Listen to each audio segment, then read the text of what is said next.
Hi పిల్లలు, అందరు ఎలా ఉన్నారు? నేను చాలా బాగున్నాను. మరి ఈనాటి మన కథ వచ్చేసి పావురం స్నేహం. ఈ కథ పిల్లలతో పాటు పెద్దవాళ్ళు కూడా శ్రద్ధగా వింటారని ఆశిస్తూ మరి రోజు కథ మొదలు పెడదామా? ఒక అడవిలో మంచి స్నేహితులైన కోడిపుంజు పావురం ఉండేది. ఒకరోజు వేటగాడు అడవికి వేటకు వచ్చి కోడిపుంజుని చూస్తాడు. కోడిపుంజును తెలివిగా పట్టుకొని సంచిలో వేసుకొని ఇంటికి వెళ్తుంటాడు. ఇదంతా చెట్టు మీద నుంచి గమనించిన పావురం స్నేహితుడిని ఎలాగైనా కాపాడాలనుకుంటుంది. వేటగాడు వెళ్ళే దారిలో పావురం చనిపోయినట్లు నటిస్తూ పడుకుంటుంది.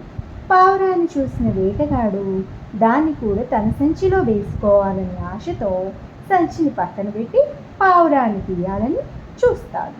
ఇంతలో తప్పించుకోవాలని విలవిలలాడుతున్న కోడి సంచి నుంచి పారిపోతుంది. దీంతో పావురాన్ని పట్టుకునే లోపు పావురం ఎగిరిపోతుంది. ఇలా పావురం వేటగాడిని మోసం చేసి కోడిపుంజుని కాపాడుతుంది. ఇందులో ఉన్న నీతేంటో తెలుసా పిల్లలు? ఆపదలో ఉన్న స్నేహితులను ఆదుకోవాలి. ఈ కథ మీకు నచ్చిందా? మరి మీరు ఇలాగే ఉంటారు కదా. జీవితం అంటే ఏంటో నేర్పించే కథలు ఎన్నో ఉన్నాయి. మరి అవన్నీ మీ సొంతం కావాలంటే like, share, subscribe. Love you, bye.